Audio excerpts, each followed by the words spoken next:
Ya.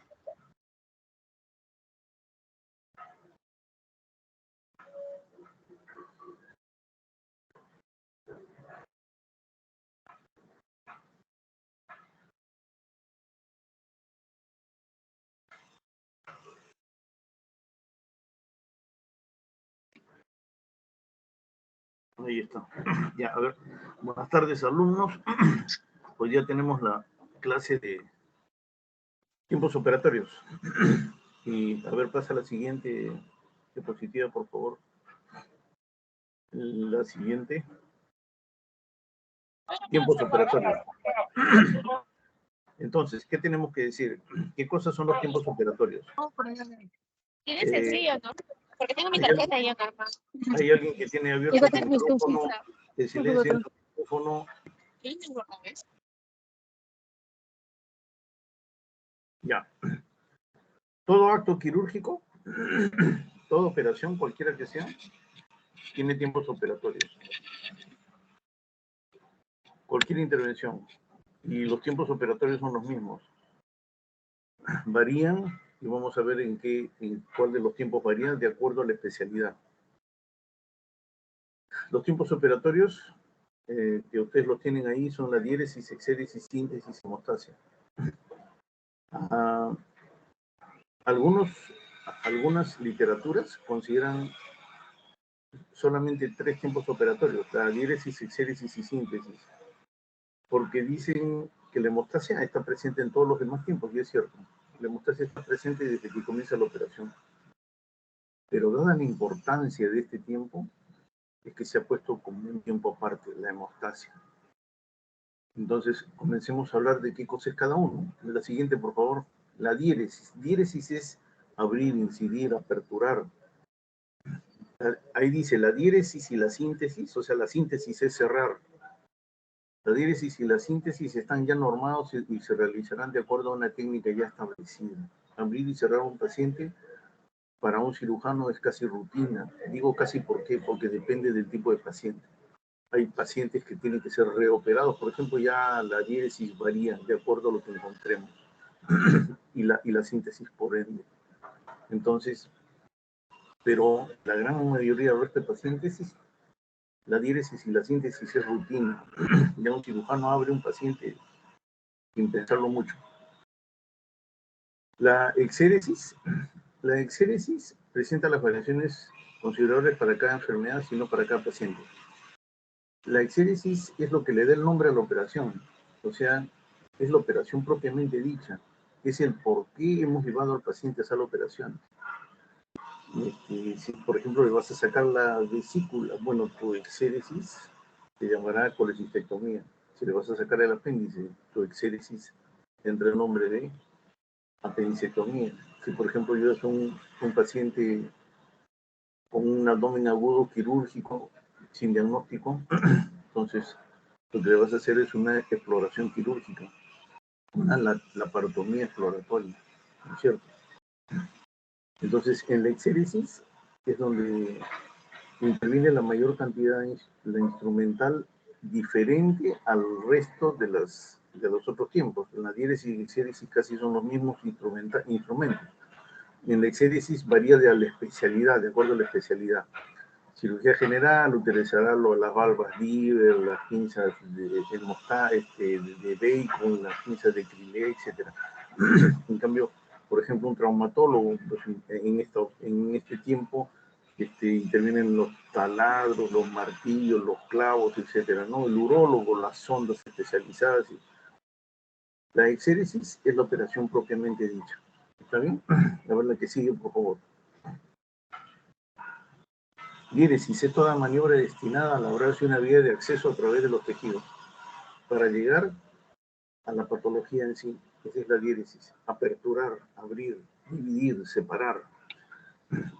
Esta apertura se puede hacer por incisión, por corte, por sección, por divulsión o separación. Simplemente separas con los instrumentos, separas las paredes de tu abdomen. En este caso tenemos siempre como ejemplo la cirugía abdominal o cirugía general. Entonces esas son las maneras de de llegar hasta la patología en sí del paciente. La que sigue. Y para eso tenemos un instrumental adecuado. Vale decir acá que el instrumental quirúrgico se divide, se clasifica de acuerdo a los tiempos operatorios. ¿Entendido? Material quirúrgico se clasifica de acuerdo a los tiempos operatorios. Y tendrás, por ejemplo, instrumental de diéresis como lo que tienes acá en la diapositiva, que son los bisturíes, porque son varios, las tijeras, las pinzas de disección, los separadores principalmente. La que sigue, por favor. Y hablemos un poco de cada uno de ellos.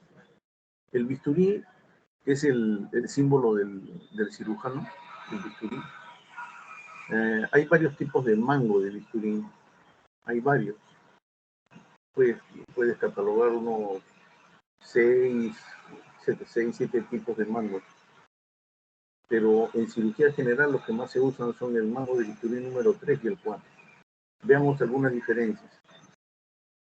El mango de bisturí número 3 es un poco más pequeño que el mango número 4. El tamaño resalta más, acá por la diapositiva se ha ampliado la imagen, pero a simple vista se reconoce que el mango de bisturí 3 es más pequeño que el mango de bisturí 4.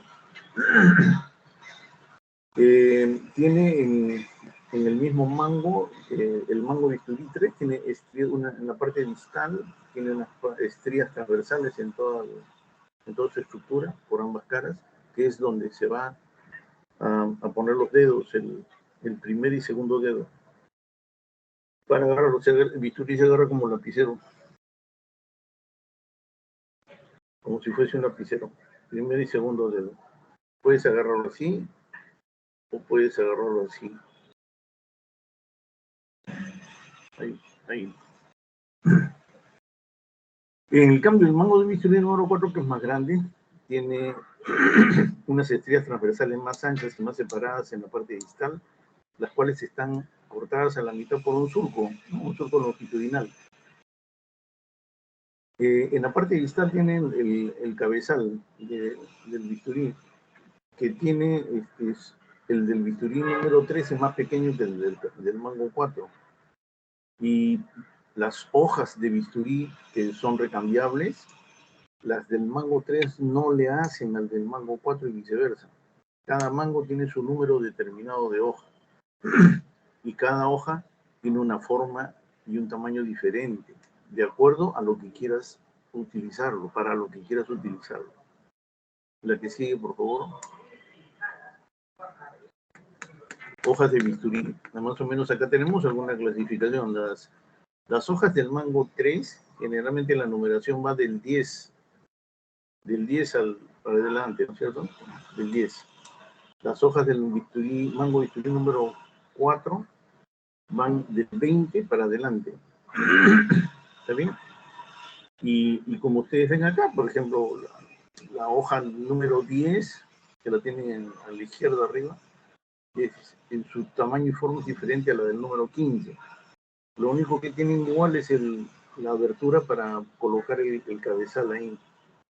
El 12, por ejemplo, una aguja curva que utilizan los otorrinos para sacar amígdalas, la 11, que es la lámina que utilizan los cirujanos vasculares para aperturar vasos pequeños, etcétera.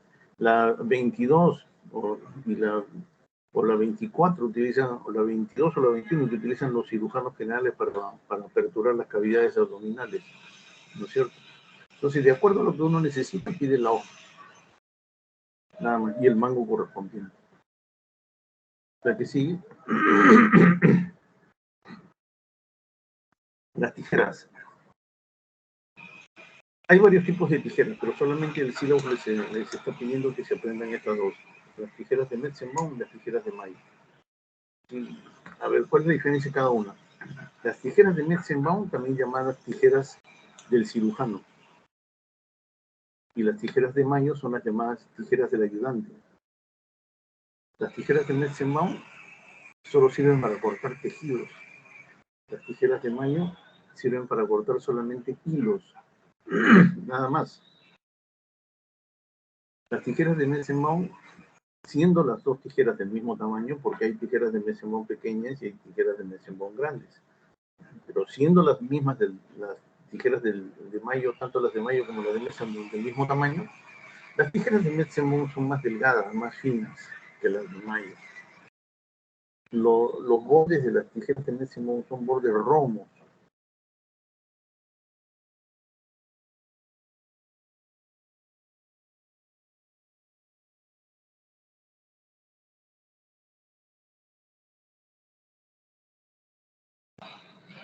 ¿Me escuchan?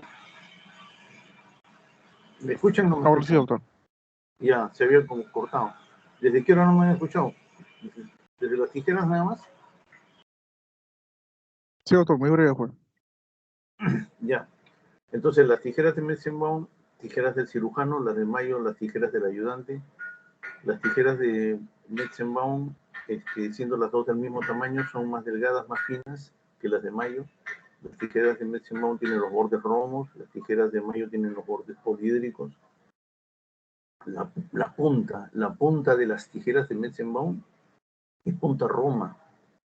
Las tijeras de Mayo pueden terminar en punta, Las tijeras de Messenbaum, cuando se cierran, las dos tijeras, las ramas, ambas tijeras coaptan perfectamente, no dejan rebordes.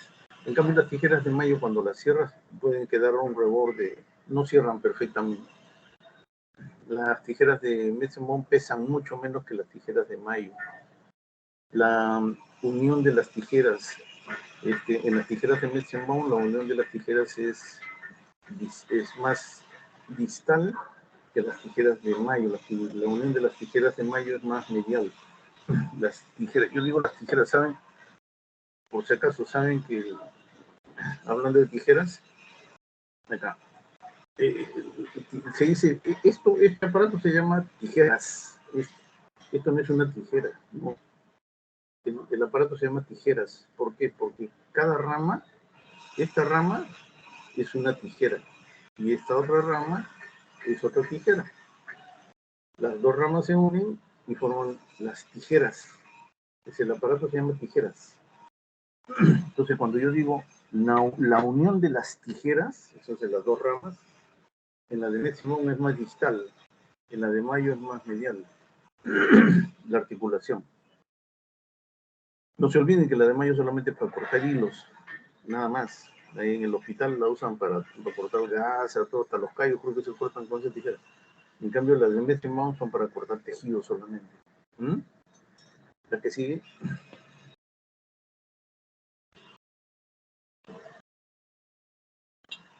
Las pinzas de disección. Las pinzas de disección vienen a ser la extensión de nuestras manos, porque los tejidos no deben cogerse con la mano, excepto en algunas técnicas o algún procedimiento en especial, excepto. Y en el caso que tengan que coger un tejido con la mano, no lo hagan tampoco directamente con la mano, procuren que entre su mano y el tejido haya una gasa por lo menos, para que cojan el tejido. Entonces, para coger los tejidos tenemos las pinzas de disección, que pueden ser con dientes o sin dientes. Todo aquel material que tenga dientes es para estructuras duras. Por ejemplo, ¿qué cojo con pinza de disección con dientes? El cuero cabelludo, la piel, los tendones, las aponeurosis. ¿Qué cojo con una sin dientes? Fibras musculares. En algún momento, algún vaso sanguíneo que esté sangrando, en algún momento, que no es la pinza ideal, pero en algún momento por la emergencia, para cohibir el sangrado, puedo cogerlo con la pinza sin dientes, no lo voy a dañar de acuerdo a la presión que yo haga. La presión la gradúas tú. Todo tejido fino, sin dientes. Tejido duro, con dientes. Y ahora vamos a ver, espérense un ratito, voy a traer una pinza.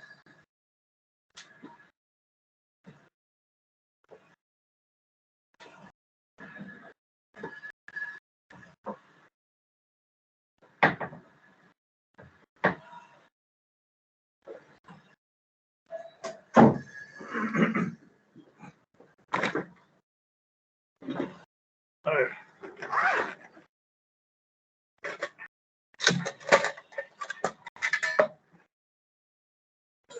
Eso es importante. Pinza de disección. Acá está.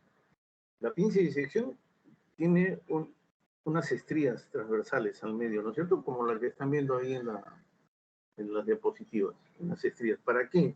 Para que ahí coloquen los dedos. ¿Qué dedos? El primero, ahí donde está, ahí primero y segundo. Ahí, en esas estrías, ahí cogen. ¿Cómo se coge la pinza de disección? Como se coge un lapicero, igualito. La pinza de disección no se coge así, no. Así lo cogen las damas cuando se van a sacar las pestañas, las cejas, no sé qué se sacan. Para cirugía se coge así, como lapicero, ¿entendido? Entonces, que estás ahí, si estás operando y necesitas tener dedos libres, puedes poner la pinza acá y tienes hasta 3 dedos libres o 3 o 4 dedos libres para seguir operando. Pinza de disección se coge así. Mango de bisturí. ¿Dónde está? Acá. ¿Qué número de mango de bisturí es este? ¿Qué número es? ¿Quién está en la clase? 4. 4. 4. Estrías transversales, anchas, cortadas en su mitad por un surco longitudinal. Listo. Mango de bisturí número 4. Creo que tengo 3, no tengo 3. ¿Cómo se coge el mango de bisturí? Igual ponen así, como así y así. Así cortan. O también así. Acá sí se puede agarrar así.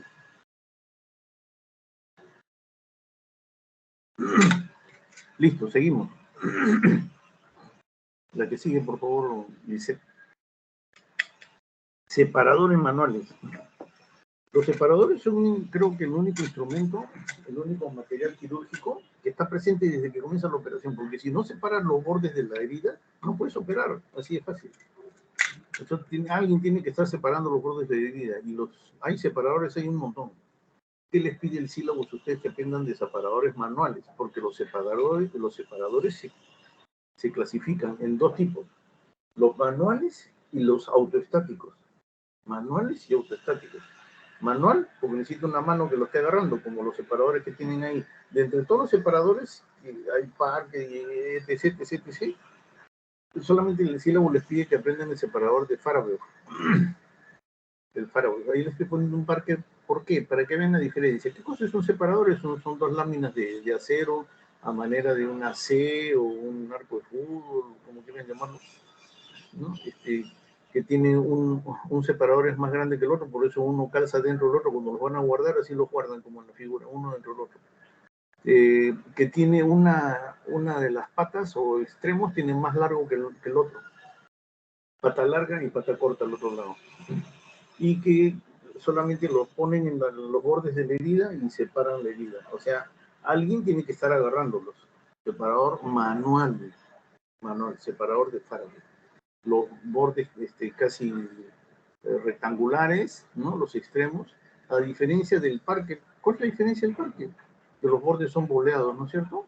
Parecen ¿cómo se llama esto? Un bajalenguas, que lo han curvado. Y le cambiaron la forma del extremo nada más y le pusieron otro nombre. Hay otro que le hizo, en vez de que parezca una C, lo dobló así y la parte distal, la otra pata la dobló para el otro lado, o sea, como una S. O sea, una pata para un lado, la otra pata para el otro lado, y le puso su nombre. Y a ustedes invéntense uno también, hagan con una pata al medio, le ponen su nombre, porque en realidad la función es la misma. Separador manual de Faraday. La que sigue, por favor, dice. Ahora vienen los separadores autoestáticos. ¿Qué quiere decir eso? Que son un separador que tú lo pones y no necesitas que nadie lo esté jalando. Solito separa el tejido.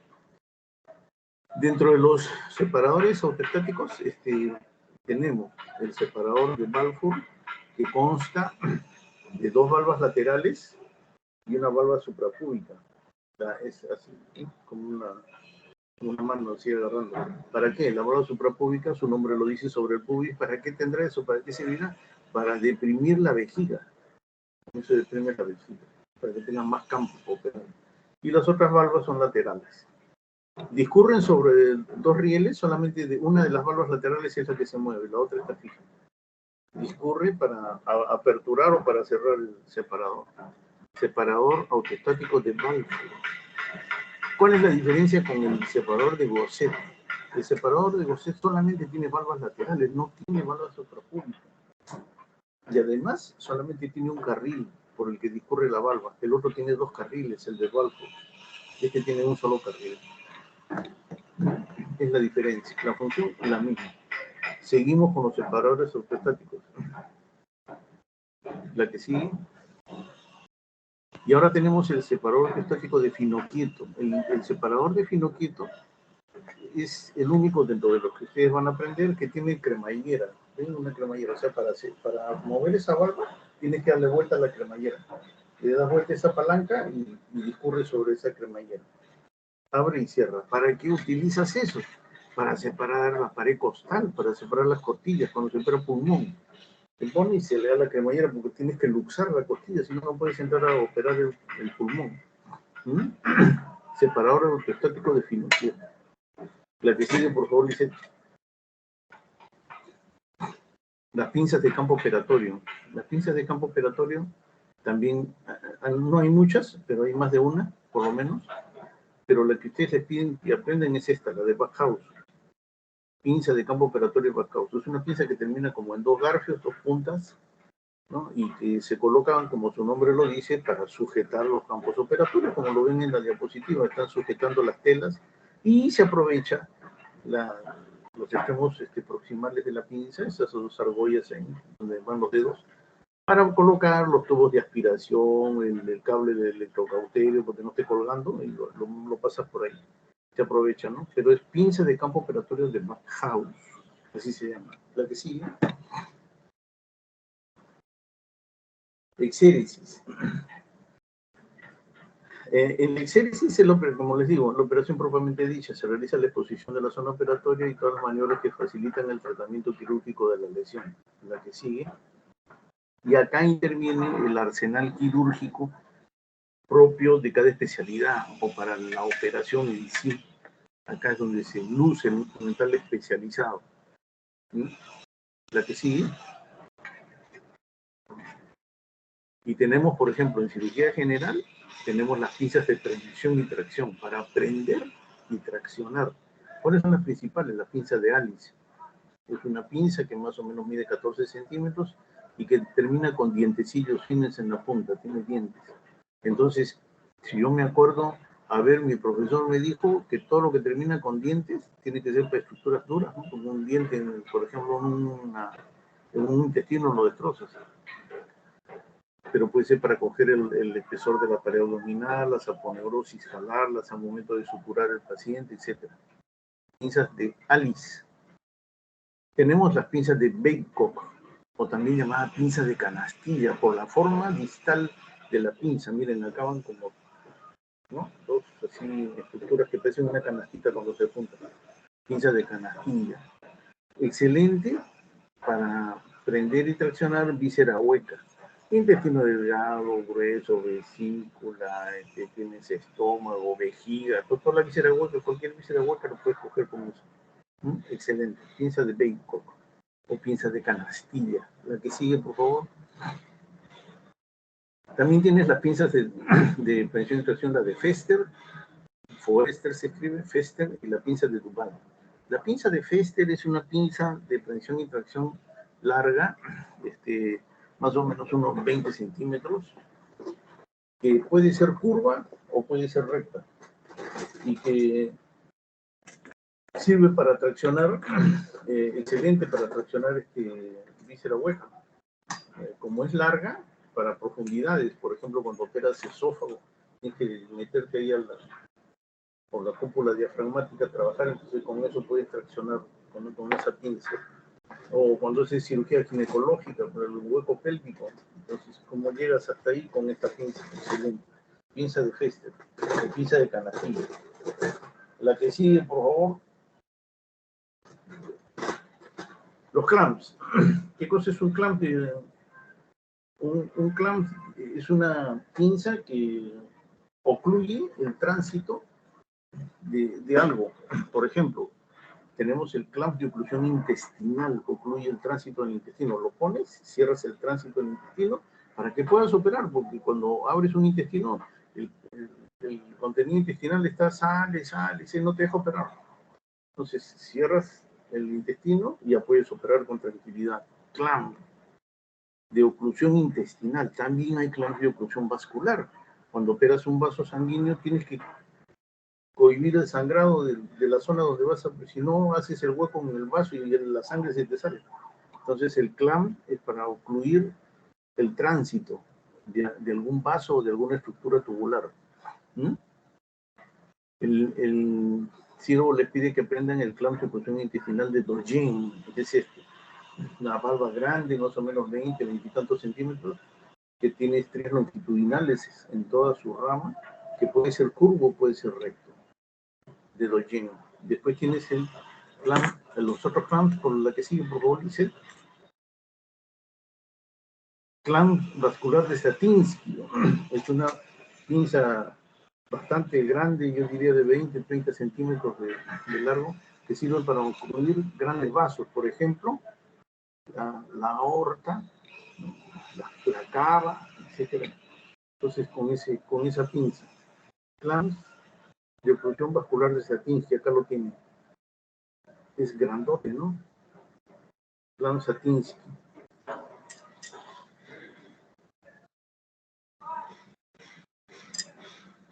Y después tienen, de acuerdo al tamaño del vaso, pues tienes clamp de oclusión vascular más pequeños, ¿no? De acuerdo a la estructura que quieras. La que sigue, por favor. Y así puedes tener los clamps de oclusión vascular de Beckel, los clamps de Beckel, que son para vasos más pequeños. Acá lo tienen. Clamp de Beckel es mucho más pequeño. Y finalmente los clamps de oclusión vascular, que son los más pequeñitos, los de Bulldog, son pequeñitos, son de ¿cuántos centímetros? Pues 3, 4 centímetros, y sirven para vasos pequeñitos, por ejemplo, cuando se hacen las fístulas arteriovenosas para los pacientes que se van a dializar, ahí se trabaja pues en la arteria radial con su vena respectiva, y tienes que hacer una anastomosis, entonces no vas a poner pues un clamp de Satinsky, porque es una barbaridad, pero le pones un Bulldog que es pequeñito y con eso ocluyes el vaso, de acuerdo al tamaño. Estas pinzas de oclusión vascular más que todo son de cultura general, para que las conozcan. A ustedes les pide sílabos el clamp de oclusión intestinal de Dogen. ¿Está bien? Listo, la que sigue. La síntesis. El cierre o enfrentamiento de los elementos anatómicos que fueron cortados o divulsionados, realizándose desde la profundidad hasta la superficie, lógicamente. O sea, es el tratar de dejar al paciente tal y como lo encontramos. Todas las estructuras, ¿no es cierto? Esa es la finalidad de la síntesis. A ver, la que sigue. ¿Qué instrumental tenemos acá? Las agujas rectas, las agujas curvas, tienen la pinza portaagujas, las pinzas de disección para recoger los tejidos, las tijeras de mayo, los separadores, ¿no? Etcétera. A ver, seguimos. Las agujas. Una aguja consta de 3 partes. El ojo, el cuerpo y la punta. ¿Está bien? En la diapositiva a la izquierda, lo que dice debajo de rectas, ahí se ha puesto la diapositiva más grande de lo normal, porque están unas agujas rechonchas, ¿no? Parece para coser pardos, para coser colchones, ¿no? Es gruesa, pero se ha hecho la foto así para que ustedes la vean. El ojo por donde entra el hilo, el cuerpo y la punta de la aguja, ¿no? Tienes agujas rectas y tienes agujas curvas. Las agujas curvas son las que se utilizan con la pinza portaagujas, que vamos a ver más adelante. Pinza portaagujas para las agujas curvas. Y las agujas rectas se manejan con la mano. ¿Entendido? Las hojas rectas se manejan con la mano. Así como cuando coses tu pantalón, tu camisa, así se cose con la mano. En una mano la pinza de disección para agarrar el tejido, en la otra tu aguja recta. La que sigue, por favor.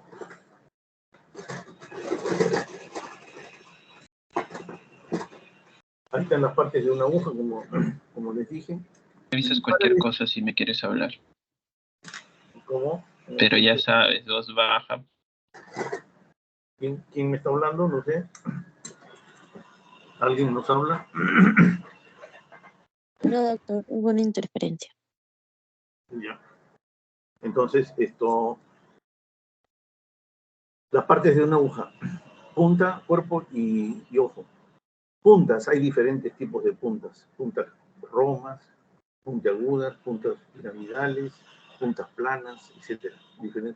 Depende de lo que quieras coser. Los ojos cambian también. Y acá tienes las dos primeras, donde dice ojos ahí abajo, rolled end y drylet end. Tienes esas agujas con su hilo, vienen de fábrica. En la fábrica se pone el hilo, ¿no? Se enhebra el hilo del ancho de la aguja. Para tal aguja, un hilo del mismo ancho, o sea, la aguja y el hilo tienen el mismo diámetro.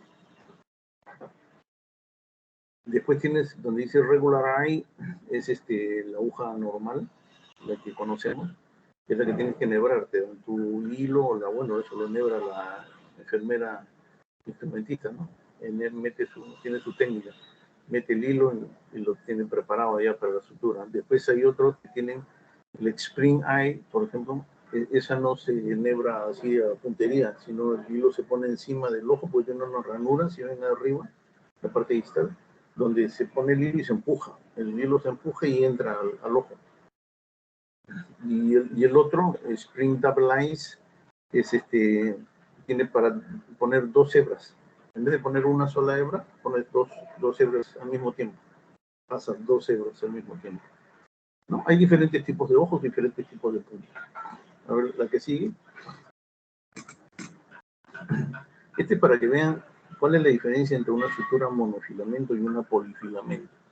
La polifilamento son un montón de fibras que se unen, se entrelazan, se tuercen y finalmente se entrecruzan y forma un solo filamento, ¿no? Al final de la historia, pero son varios filamentos unidos. ¿Cuál es la parte negativa de este tipo de sutura? Forma muchas cavidades dentro de su estructura, la sutura. Y ahí es donde se dice que se pueden depositar las bacterias. O sea, es una sutura que no es muy recomendable. A diferencia del monofilamento, que es una sola hebra, no tienes dónde la bacteria se deposite, ¿no? Entonces hay que preferir, por eso dicen las suturas monofilamentosas. Un solo filamento, una sola hebra. La que sigue. Es para que vean la diferencia entre sutura atraumática y sutura traumática. ¿Qué cosa es una sutura atraumática? La que hemos visto que viene de fábrica. Ahí la tienen en la diapositiva, es la de la izquierda, ¿no? Está el hilo y entra directamente por la parte proximal de la aguja y tiene el mismo diámetro. Tiene el mismo. Donde esté el puntero no, donde esté el puntero es la traumática. La atraumática es la otra. El mismo diámetro tiene el hilo que la aguja, el cuerpo de la aguja. Y la punta es más delgada. O sea, ¿qué quiere decir? Que cuando esa aguja pase en el tejido, cuando clave el tejido y lo pase, no lo va a dañar. Ese es donde está el puntero, ese es. Entonces, no lo daña. Esa es la atraumática, sin trauma. Porque pasa y la aguja tiene el mismo diámetro que el hilo. En cambio, la traumática, nosotros sabemos que el ojo de la aguja es más grueso que el cuerpo y que la punta. El ojo ya es más grueso, pero si no como hebras. Y a eso le sumamos el hilo que está de ida y vuelta. Entonces, por más delgadita que tenga la punta de esa aguja, cuando pase el ojo con todo el hilo, lo va a destrozar el tejido. Sutura traumática. Atraumática es la que viene de fábrica. Traumática es la que tú enhebras tu aguja. ¿Entendido? Listo. Al lado derecho tienes un portaagujas y la manera ahí de ponerle la aguja, aunque está muy a la punta, pero bueno. Y si ven ustedes esa sutura, debe ser una sutura sintética, en nylon puede ser, porque miren, la sutura queda como S, ¿no? Con varias S, así. Eso se llama la memoria se llama eso de la sutura.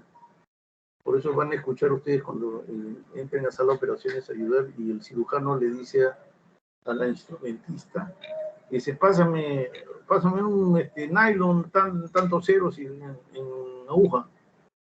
Y le dice, pero quítale la memoria. O sea, el quítale la memoria no quiere decir que le haga una psicoterapia y le blanquee el cerebro, no, sino que le estire con una gasa, agarran el hilo y lo estiran, lo jalan lo más que puedan para que se quede lo más estirada posible, ¿no? Para que no esté así la sutura. Eso se llama la memoria, es una característica de las suturas. Cuando en clase de suturas te van a hablar de eso. A ver, la que sigue. La pinza portaagujas de Heger es una pinza, viene de varios tamaños, no es un tamaño, es de acuerdo a la cavidad o la profundidad de la cavidad del tejido donde estás utilizando, ¿no? Donde quieres suturar, no te van a dar una aguja chiquita si estás en el hueco pélvico, no llega a tu mano. Entonces el tamaño es variable. Es una pinza que tiene la unión de las ramas bien distal. La unión de las ramas es bien distal. Y si lo abres en sus carillas, ¿dónde está? A ver, ven, en sus carillas tiene un surco longitudinal. ¿Ven un surco profundo longitudinal? No sé si logran ver. ¿Se ve? Un surco longitudinal. Sí, se ve. Y además tiene estrías al costado del surco, no, el resto de la carilla es lleno de estrías que no son ni transversales ni longitudinales, son estrías oblicuas que van de atrás a adelante, de derecha a izquierda, y de al otro lado, de atrás a adelante, de izquierda a derecha. Estrías, para que se fije la aguja. En ese surco se tiene que poner el cuerpo de la aguja. Pinza portaaguja de Heger, la unión bien distal, ¿no? Y tengo, de acuerdo a la profundidad del tejido que voy a suturar, ¿no es cierto? Tengo que tener de acuerdo a lo que voy a coser mi pinza portaagujas. ¿Es la única pinza portaagujas? No, hay varios tipos de pinzas de portaagujas. El sílabo les pide a ustedes que aprendan esto. El pinza portaaguja de Heger o de Heger. ¿Está bien? Para las agujas, ¿qué tipo de agujas? ¿Para qué tipo de agujas? Les dije. Hay dos tipos de agujas, las curvas y las rectas. ¿Para cuáles? Las curvas, doctor. Las curvas, porque las agujas rectas, ¿con qué pinza se utilizan? Es manual. Manual, es con la mano, perfecto. Eso fue la pregunta en un examen. En un examen preguntaron eso. Las agujas rectas se utilizan con ¿qué pinza pusieron? Pinza portaaguja, pinza de crilé, pinza de esto, pinza acá, o con la mano. Pusieron. Esa fue pregunta de un examen, así que yo les voy diciendo una fija. En la diapositiva del costado dice sujeción de una aguja en suturar un portaagujas. Esa es la manera correcta de coger no solamente el portaagujas, sino cualquier pinza. Aunque parece que esa pinza que tiene una aguja ahí en la diapositiva no es una portaagujas especialmente, parece una pinza de crileno. Bueno, no parece, pero lo que interesa acá es la manera de coger. Se coloca en los agujeros, acá en los extremos proximales de la pinza, se coloca el primero y el cuarto dedo. La falange distal, no así, no, jamás, nunca hagan eso. Falange distal. igual no vayan a meter el dedo, jamás, nunca, nunca hagan eso. Falange distal, primer y cuarto dedo. El segundo dedo va en la parte posterior de la pinza para evitar que se vaya hacia atrás. Si no se va, para que no se vaya, sujetan ahí. Los otros dedos se amoldan a la situación. ¿Entendido? Ya está. La que sigue. Acá, saqué esta diapositiva porque también de lo malo se aprende. Y encontré ahí, navegando en internet, esta diapositiva dice ahí de la Universidad Nacional de Colombia. Todo lo que no se debe hacer. Vamos en la diapositiva de la izquierda comenzamos. A ver, número 1. Hay comenzando que las dos personas que están suturando ahí, el guante no les queda bien. Es importante, les dije, que los cirujanos, los que van a hacer cirugía, sepamos qué número de guante calzamos para evitar eso. El guante no te tiene que sobrar, te tiene que quedar pegado a la mano. ¿Entendido? Si no, no vas a poder operar, ¿no? Como dice el refrán, gato con bota no caza ratón. Tienes que tener las manos, los dedos perfectamente utilizables y libres. Ese es el primer error. El otro error hay una señorita o hombre, mujer, no sé qué será, que está agarrando la pinza de disección. A ver dónde está. A ver si con el puntero me ayuda Lisette, en la diapositiva de la izquierda. La que está agarrando la pinza de disección, la que está al medio. No, en otra figura. Ahí al medio, un poquito más a tu izquierda. Ahí, arriba. Ya, esa mano. Me está agarrando una pinza de disección en la punta, no sé si ven que tiene punta. Y miren cómo la está agarrando la pinza de disección. Así. ¿Ven? El guante le sobra, parece un preservativo, eso no parece un guante. Mira cómo sobra. Eso no puede suceder. Y la pinza de disección la está agarrando así. Justamente lo que yo les digo, no se debe agarrar la pinza de disección así. La pinza de disección se agarra así, como lapicero. Error, gran error. ¿Qué otra cosa? Esa es la mano derecha de ese operario, pero la mano izquierda de esa misma persona, miren cómo tiene la mano. La mano está así. La palma hacia arriba. ¿Por qué? Porque ha pasado la aguja. O sea, yo paso la aguja, ¿no es cierto? No sé si tengo una aguja por acá, pero debo tener aguja. Yo no tengo aguja. Acá hay una aguja, mira.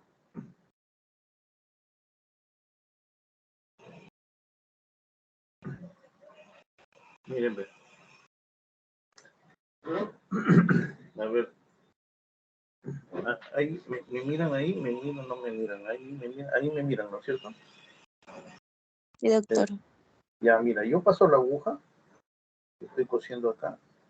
Paso mi aguja.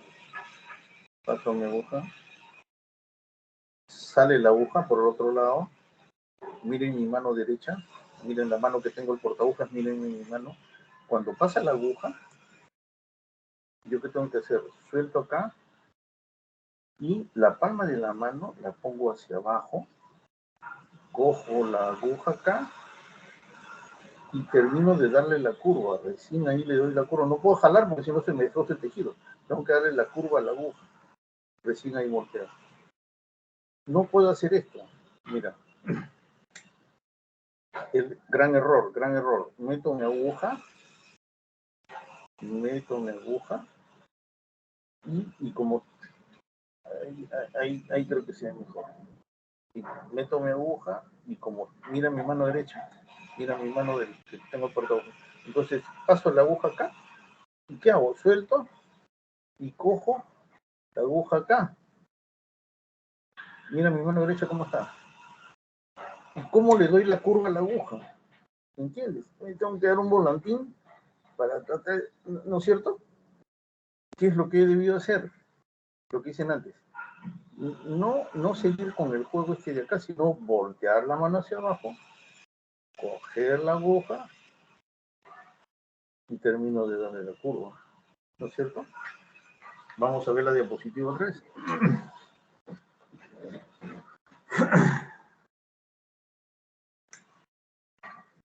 Entonces, ahí ven la mano izquierda de la persona esa que, para remate zurda. Bueno, no tengo nada contra los zurdos, al contrario, dicen que son muy inteligentes. Pero, ¿cómo tiene la mano hacia arriba? No puede poner, por principio, en determinados procedimientos de repente, determinadas maniobras, pero por principio el cirujano opera con las palmas de la mano hacia abajo. El cirujano opera con la palma de la mano hacia abajo.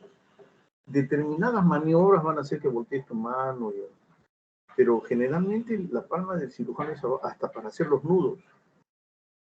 Las palmas van hacia abajo. Determinado maniobra en un nudo hace de repente que voltees la palma, pero en términos generales el cirujano va con las palmas de la mano hacia abajo. Dice, cuando el cirujano voltea la palma hacia arriba, cuando va a cobrar la operación, ahí poner la palma recién hacia arriba, pero el cirujano opera con las palmas hacia abajo. Eso es en esa diapositiva, creo que no hay otra salvajada más que ver acá. Sí, creo que no seguía. Vamos a ver la otra. En la otra diapositiva tenemos, miren cómo agarra el portagujas. Miren, han metido, es decir, si esta persona puede meterse el portagujas hasta el codo se lo meten. Miren cómo han metido los dedos, miren, Dios mío. Y debe ser por el movimiento que está haciendo, pero tiene los dedos, el tercer dedo, 1, 2, 3, tercer y cuarto dedo los tiene estirados, o sea, debería estar pegados a la pinza, los tiene estirados como si lo hubiesen pasado corriente, algo, ¿no? Bueno, en realidad, malo, completamente malo. Vean eso, apréndanlo, no lo hagan nunca, jamás lo hagan. ¿También? Listo, la que sigue, por favor.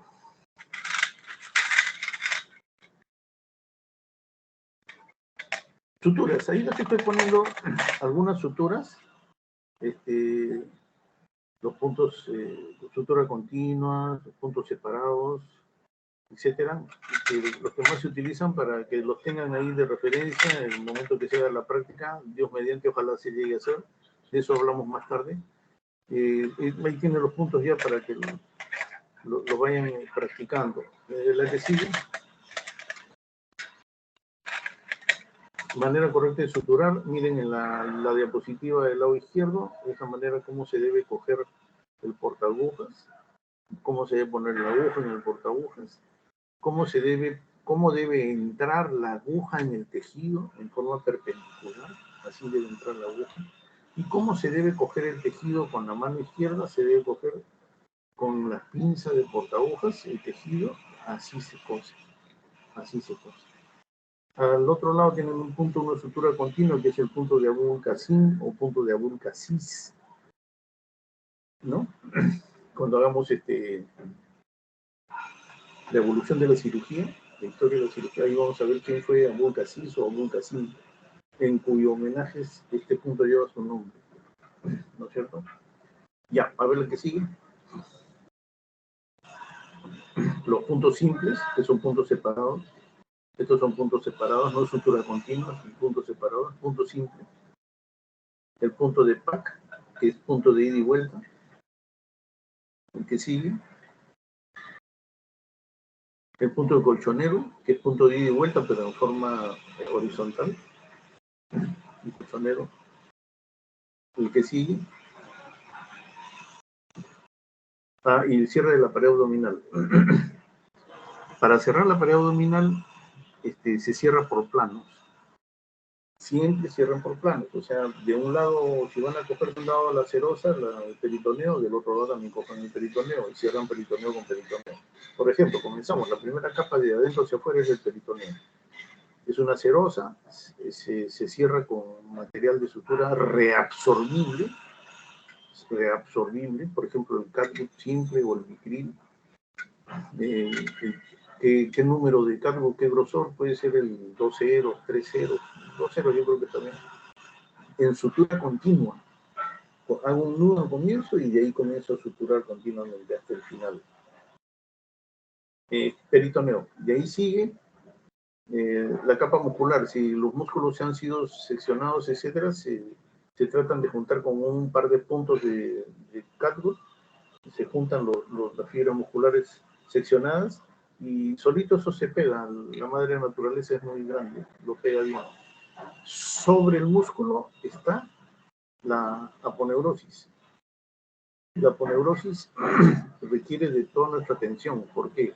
Porque es una capa muy resistente, muy dura, que es la única capa que va a resistir o que resiste toda la presión de la cavidad abdominal, la aponeurosis. Ojo, acuérdense, el peritoneo es una serosa. Si ustedes cierran un paciente con solamente el peritoneo y lo dejan abierto, se viscera. Cierran un paciente y solamente le cierran la piel y dejan todas las capas abiertas, se viscera.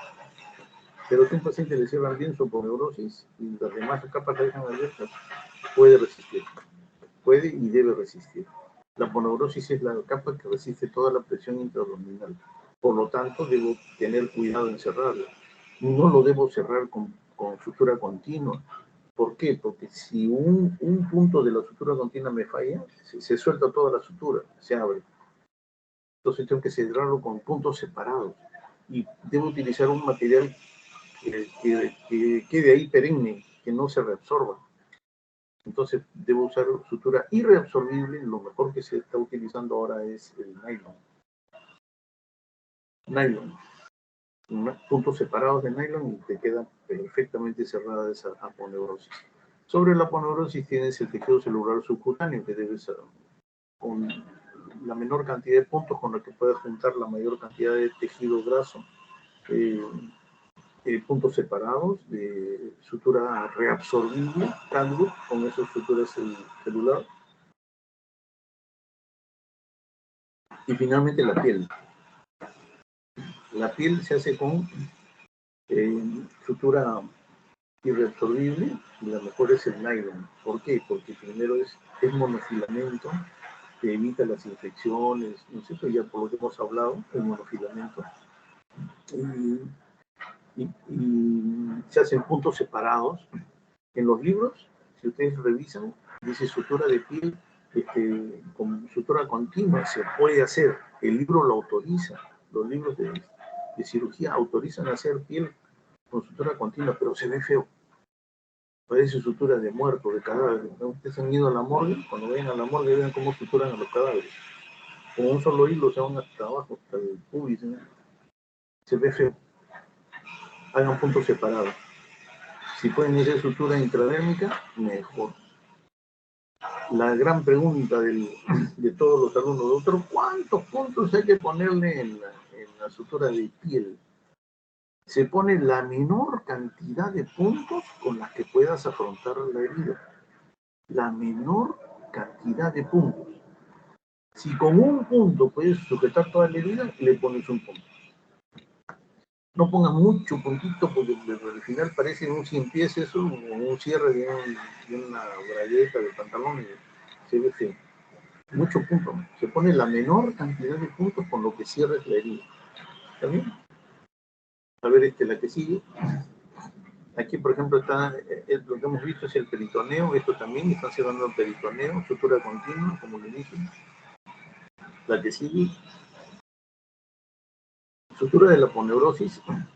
Y, por ejemplo, la que dice aponeurosis anterior, la foto a la derecha.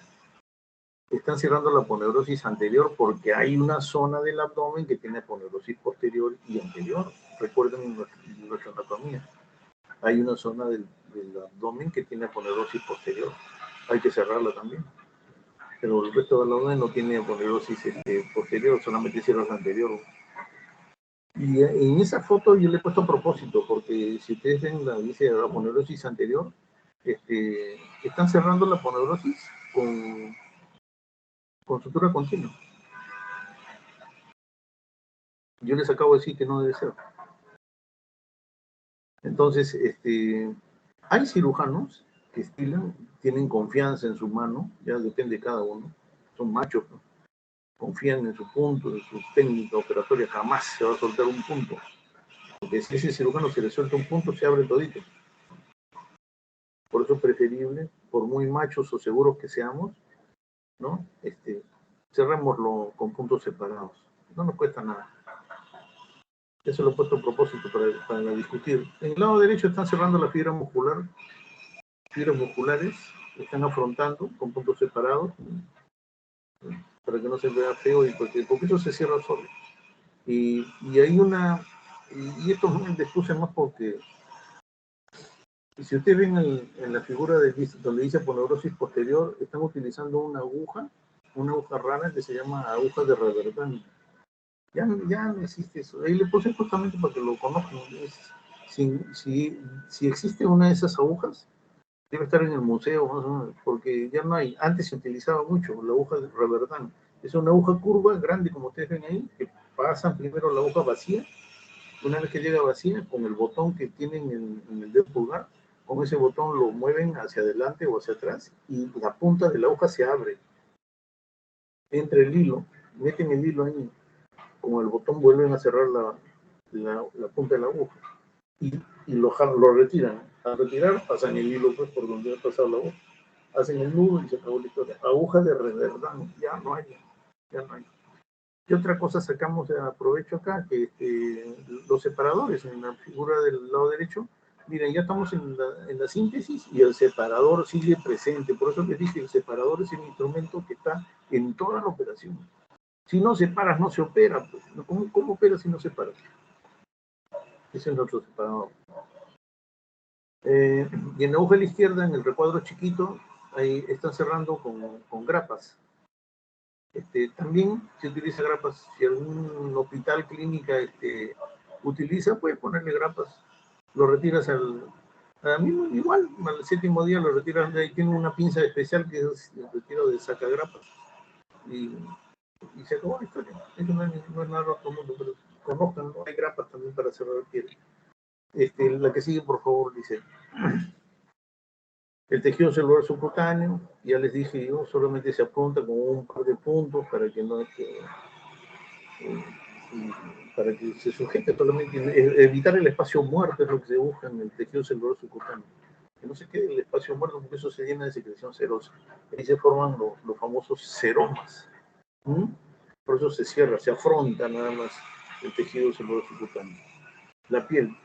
La piel, esmérense en su piel, la piel es la firma del cirujano, la piel es por lo que se va a acordar su paciente de ustedes, cada vez que vean su cicatriz se van a acordar de ustedes. Si le hicieron una bonita cicatriz, cada vez que se bañen, el paciente va a decir, mucha, qué bien, la doctora Lisset me operó lindo, mira, caramba.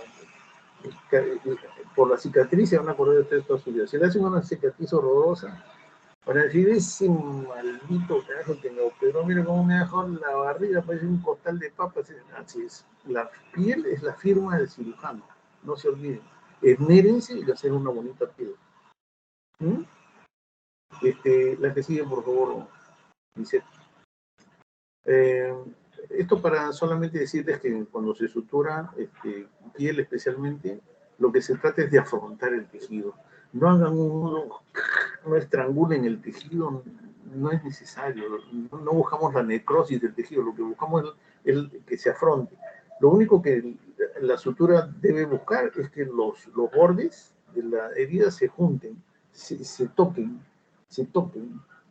Tu hilo no lo va a cicatrizar.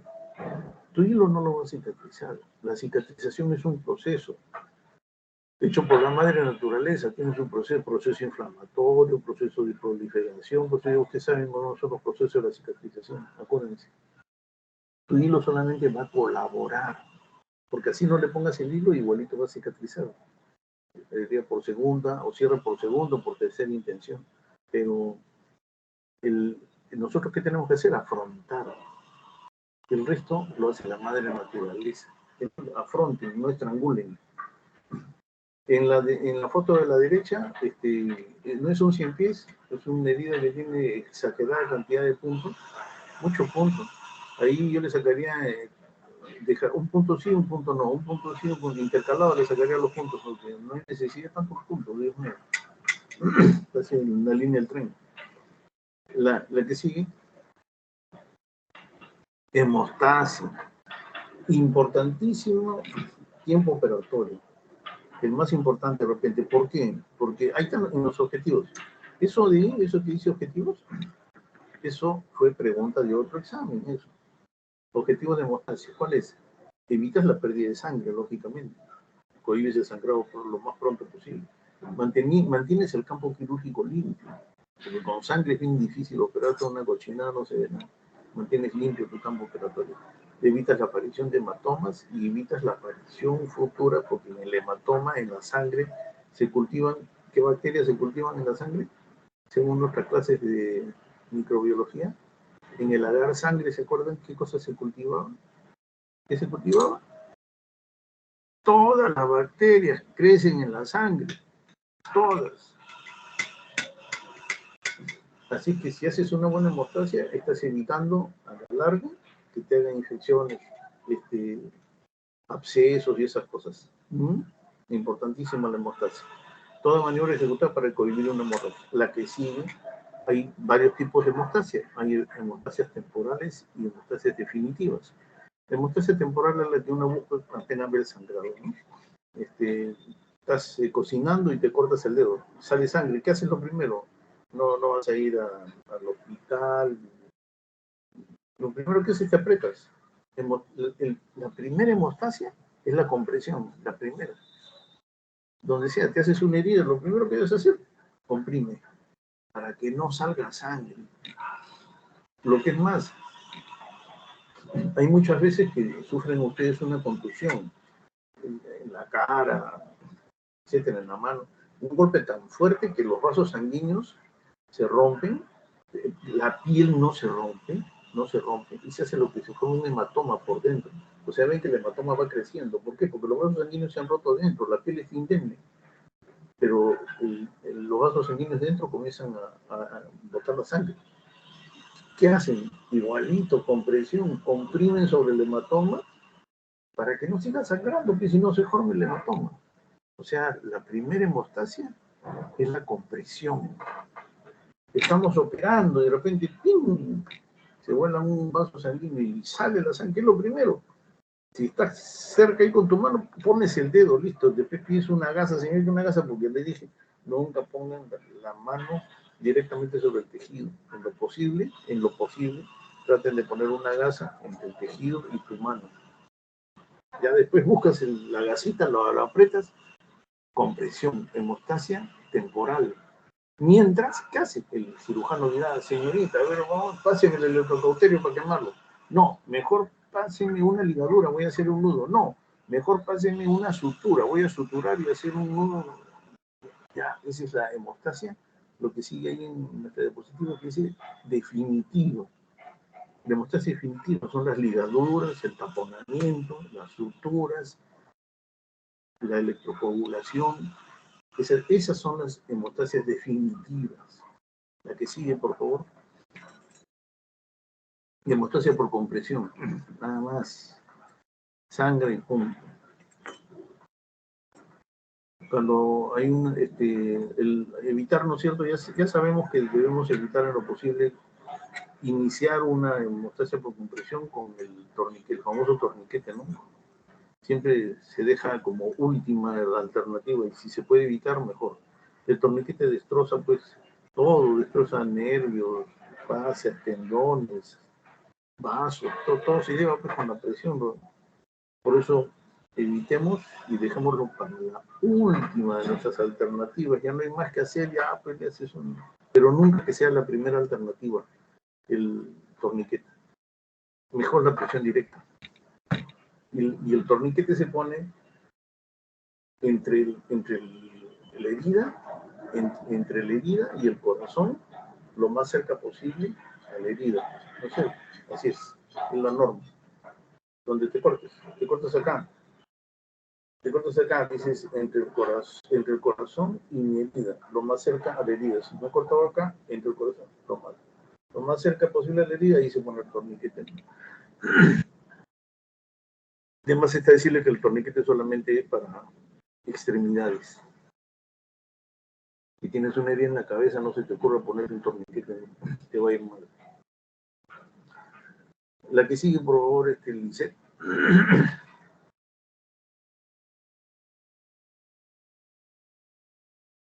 Hemostasia por compresión. Compresión. Y dentro de ellos el exponente, un buen ejemplo es el taponamiento cerrado de hígado. ¿Qué cosa es? Cuando tienes un desgarro de hígado, grado 3 o 4, sangrado masivo, etcétera, suturar un hígado a veces es difícil, porque la estructura es igual al hígado que llevan nuestras mamás a casa para cuando comemos hígado. Es igualito, el mismo hígado. Cuando vaya vuestra madre del mercado llevando hígado, hagan la prueba, saquen una sutura o agarren una aguja en el hilo y traten de coserlo, el hígado. Hacen el punto y hagan el nudo. Al hacer el nudo, el hilo corta el hígado. Es difícil suturar un hígado. Por eso es que la sutura hepática es especial. Primero, la aguja no debe ser redonda, no debe ser cortante, es una aguja plana, como, ¿qué te digo? Como esas barbillas, esas que se ponen en las camisas para que se mantenga el cuello derecho, unas laminitas, ¿no?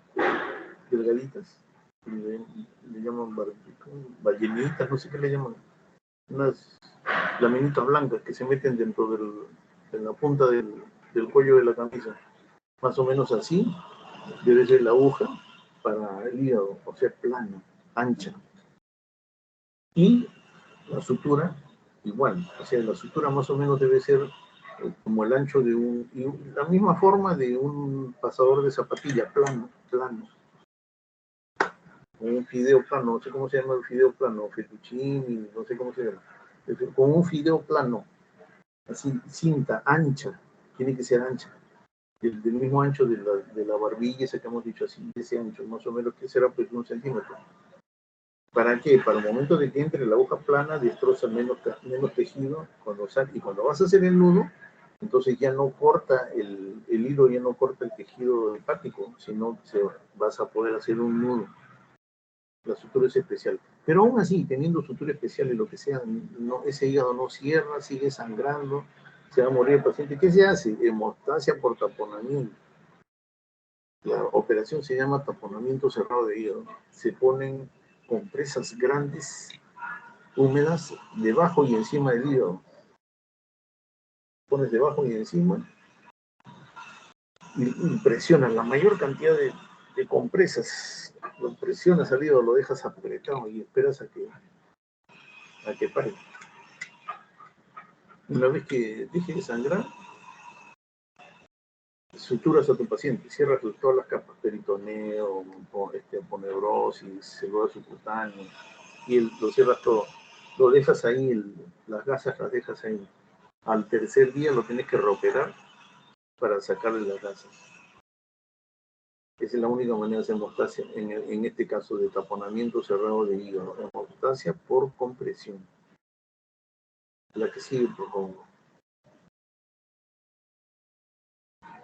Después tienen la famosa hemostasia por electrocoagulación, que es la que usamos cuando hacemos la laparoscopía y están haciendo una apendicectomía. El hook es el que quema el ganchito, pasa la corriente, electrocoagula, corta y hace hemostasia al mismo tiempo. Hemostasia por electrocoagulación. La hemostasia por ligadura tiene un vaso sanguíneo, le pasan. Ahí han pasado alrededor del vaso, le han hecho un lazo por atrás del vaso, ahora le van a hacer un lazo por adelante del vaso, es decir, eso ya no va a sangrar nunca. Hemostasia por ligadura. La que sigue.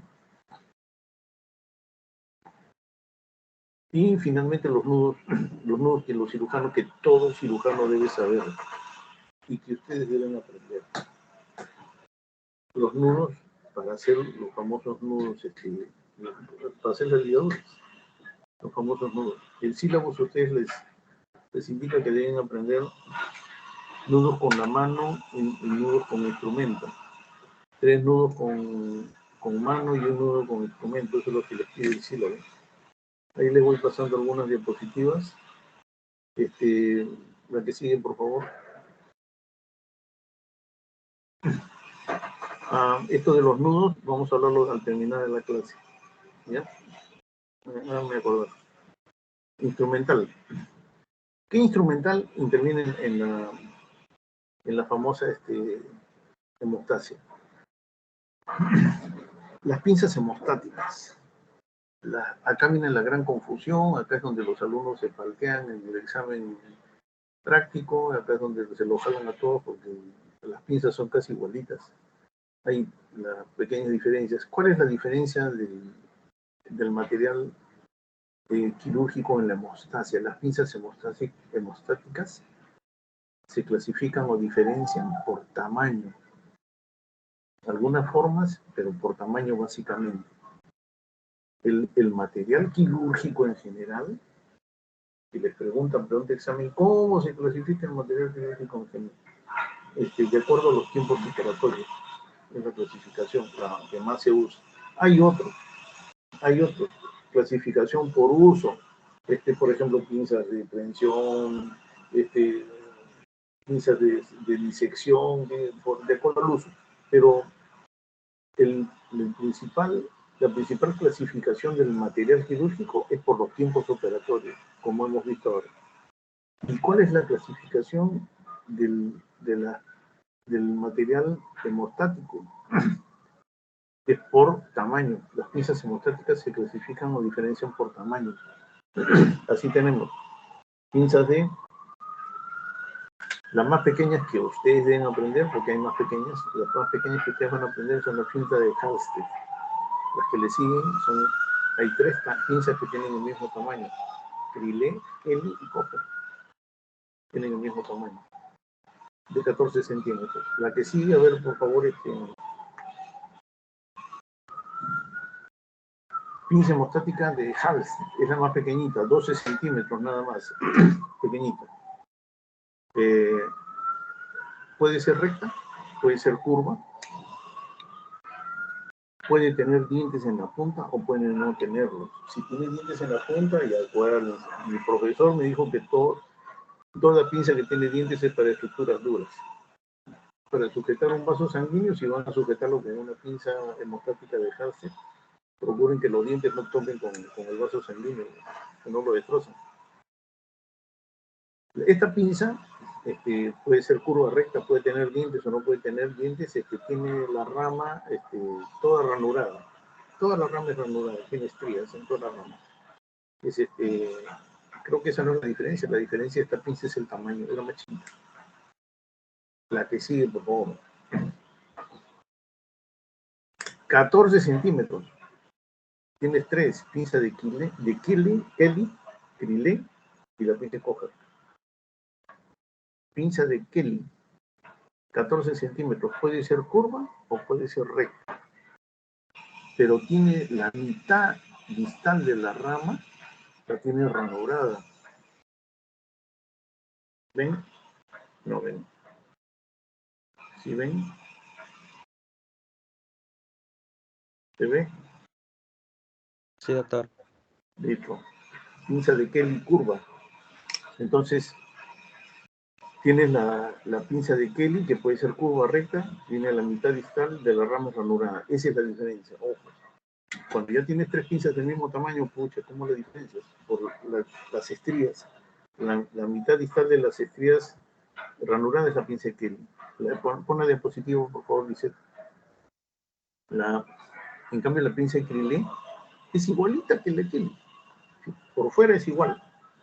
Tienes que abrir la pinza, la abres y ves la rama. Si tiene todas las ramas ranuradas, pinza de Crilé. Puede ser curva y puede ser recta. Y finalmente tienes la que sigue, por favor, Lisette. La pinza hemostática de Cocker. Mide igual, 14 centímetros, Acá está, 14 centímetros, ¿dónde está? Ahí, 14 centímetros, pero ¿a dónde está? Ahí. Tiene dientes en la punta, mira, la punta tiene dientes. Todo pinza que tiene dientes para estructuras duras. Y es la única pinza de 14 centímetros que tiene dientes en la punta. Ya, mira, si yo le veo los dientes en la punta, ya no me preocupo mucho de mirarle la rama, si está ranurado o no, que tiene toda la rama ranurada, como ven en la diapositiva, y que puede ser curva y puede ser recta, como los otros. Pero la diferencia es los dientes en la punta. Es la única pinza de 14 que tiene dientes en la punta. Pinza de coger. La que sigue, por favor, Lisette. De ahí seguimos con la pinza de ranking. Las pinzas de ranking de 16 centímetros. La de Rochester Pean y la de Oshner de 18. La pinza de ranking viene a ser la mamá de la Kelly, porque es una pinza hemostática de 16 centímetros que tiene los 3/4 distales de la rama los tiene ranurados, el otro pedazo no, o sea, no tiene ranura completa dentro. Esa es pinza de ranking, ranura incompleta, 16 centímetros. La que sigue, por favor, es que ahí está la pinza de ranking. Es igual que la Kelly. Te presentan la pinza y la abren y tú ves y dices, caracho, ¿qué es Kelly? No, es ranking. Tienes que agarrarla, ponerla en tu mano, como hacíamos nosotros antes. Poníamos la pinza en la mano y veíamos con qué dedo calzaba, ¿no? Ahí ya esta es pinza de 14. Las pinzas de 16 centímetros que llegan hasta acá, más o menos. O sea, tienes que ponerla en tu mano y ver el tamaño de la pinza. De 16 centímetros, ranura incompleta. Con ranura completa, pero es un poco más grande. De 18 centímetros, esta vendría a ser la mamá de la Trilé, ¿no es cierto? Rochester Pean. 18 centímetros, ranura completa. Puede ser curva, puede ser recta. La que sigue. Y finalmente la pinza de Oshner, 18 centímetros. Es una pinza grande, es la única grande que tiene dientes en la punta. Y ya no le miren la ranura, ya porque es ranura completa, pero no le miren la ranura. Una pinza grandota con dientes en la punta, que puede ser curvo, puede ser recta, pinza de Oshner. Esta es la mamá de la Coger. ¿Entendido? Llamen cada pinza por su nombre. Aprendan bien desde ahora. Especialmente los que van a hacer cirugía. En los hospitales van a ver ustedes, hay cirujanos que dicen, pásame, señorita, páseme la Coger grande, Dios mío. La Coger grande se llama Oshner, ¿no? O mejor dile, pues, señorita, páseme la Oshner chica. Es la Coger. Oye, cada pinza tiene su nombre, pues. Llamemos la pinza por su nombre. ¿Está bien? Después en el material de hemostasia trabajas con material de sutura también, importantísimo, si no, ¿cómo hacer la hemostasia? Puedes hacerla por la coagulación, etcétera, pero cuando quieres hacer un nudo, tienes que tener material de sutura. Tienes que tener agujas, porque hay necesidad a veces de pasar un punto y hacer un nudo. Tienes que tener tijeras. ¿Qué tijeras? ¿Las metes en mano? No, pues si no voy a cortar tejido, lo que voy a cortar son los hilos cuando después que hago un nudo. O sea, mis tijeras de mayo. Pinzas de disección, lógicamente, esas son las extensiones de mis manos para coger el tejido, pasar, etcétera, etcétera. Y mi separador, ¿no es cierto? ¿Qué pasó acá? Dice, esperando en la sala de espera, alguien que quiera entrar. Listo, entonces, esto es lo principal. A ver, ¿qué sigue? ¿Qué sigue? Pinzas de disección, tijeras de mayo, pinzas de portaagujas, porque si me toca una aguja curva, tengo que tener mi pinza portaagujas ¿de quién? ¿Cómo se llama? Por los 500.000 reales. Díganme, ¿cómo se llama la pinza de portaagujas? De Egar o de Hegar. Pinza portaagujas de Hegar. ¿Entendido? ¿Qué más sigue? Dice, así se acabó. Por favor, pregunten y díganme, ¿hay alguna pregunta? ¿Alguna pregunta? ¿Todo está claro? Ya, entonces solamente queda pendiente. ¿Quieres preguntar algo? Doctor, para retirar los puntos, ¿se utiliza solamente tijeras y pinza? Sí, depende del sitio, porque hay puntos que son por finitos. Por ejemplo, los cirujanos plásticos cuando retiran puntos, en cara, una pinza de disección que debería ser para coger el tejido. A ver, la pinza es muy grande, ¿no? Y ellos usan sutura bien delgadita, pues 5 ceros, 4 ceros. Entonces, una pinza pues, es muy tosca, ¿no? Ellos se mojan sus pincitas que tienen finitas con eso y a veces la aguja es muy grande, ¿no? Entonces pueden cortar, por ejemplo, los hilos con hojas de bisturí.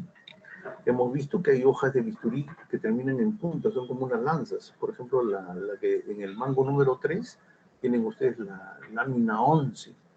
La lámina 11 termina en punta y ese es excelente. Metes la punta del bisturí nomás y vuela el punto, lo retiras. O sea, no solamente es con tijera, puedes hacerlo con hojas de bisturí también. ¿Alguna otra pregunta?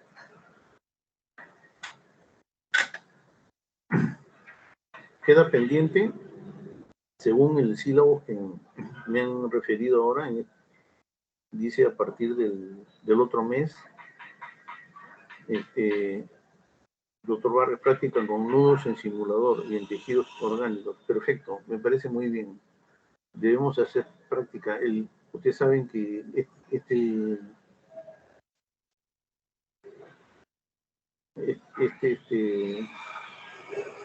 este curso es evidentemente práctico. La técnica quirúrgica y la cirugía pues es 80% práctica y el resto es teoría. Entonces, ¿cómo vamos a aprender a suturar, a hacer nudos así vía Zoom?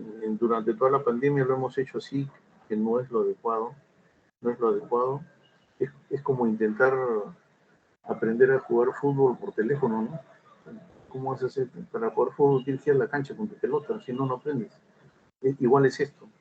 Si no agarras la pinza, si no agarras el hilo, si no haces el nudo, si no agarras el portagujas y haces una sutura, no vas a aprender. Acá felizmente, según la práctica, tienen ustedes. A partir del otro mes dicen práctica con nudos. Y yo no tengo ningún problema. Hablé con vuestra delegado, la doctora Lisset, para ver coordinen de la mejor manera. Lo ideal sería, porque creo que